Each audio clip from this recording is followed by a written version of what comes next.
మరో బ్రేకింగ్ చూస్తున్నాం. ప్రభుత్వానికి కళ్ళు చెవులు కలెక్టర్లే అని సీఎం రేవంత్ రెడ్డి కీలక వ్యాఖ్యలు చేశారు. ఈ సందర్భంగా ఆయన 6 గ్యారంటీల అమలుపై దిశానిర్దేశం చేశారు.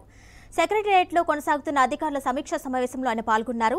ఈ సందర్భంగా సీఎం రేవంత్ రెడ్డి అధికారులకు కీలక సూచనలు చేశారు. చాలా మంది కలెక్టర్లు ఇతర రాష్ట్రాల నుంచి వచ్చిన వారే ఉన్నారని, తెలంగాణను సొంత రాష్ట్రాలుగా భావించి పనిచేయాలని, అభివృద్ధిలో భాగస్వాములు కావాలని ఐఏఎస్లకు పిలుపునిచ్చారు. ప్రభుత్వానికి కళ్ళు చెవులు కలెక్టర్సే అన్నారు. 6 గ్యారంటీలను పారదర్శకంగా సమర్థవంతంగా అమలు చేసే బాధ్యత కలెక్టర్స్ పైనే ఉందంటూ దిశానిర్దేశం చేశారు.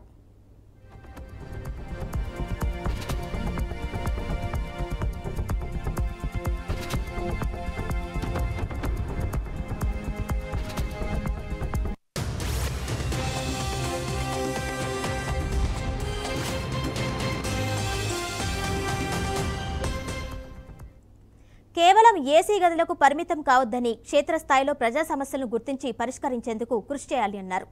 జిల్లాలో ఉన్న ప్రభుత్వ పాఠశాలలు, మేజర్ సర్కార్ దవాఖానాలను పర్యవేక్షించాలని సూచించారు. ప్రజావాణి సమస్యలను సాధ్యమైనంత మేరకు పరిష్కరించాలని అన్నారు. తెలంగాణ పునర్నిర్మాణంలో విద్యా వ్యవస్థ చాలా కీలకమైన అంశమని తెలిపారు. ప్రతి నిరుపేద విద్యార్థిపై రాష్ట్ర ప్రభుత్వం నెలకు దాదాపు 85,000 ఖర్చు చేస్తుందని గుర్తు చేశారు. విద్యా వ్యవస్థను గాడి తప్పకుండా చూడాల్సిన బాధ్యత కలెక్టర్స్ పైనే ఉందని తెలిపారు. ప్రజలకు ప్రయోజనం చేకూరేలా నిర్ణయాలు తీసుకుంటేనే ప్రజాప్రభుత్వంలో పారదర్శక ప్రజాహిత పాలన అందించాలని పేర్కొన్నారు.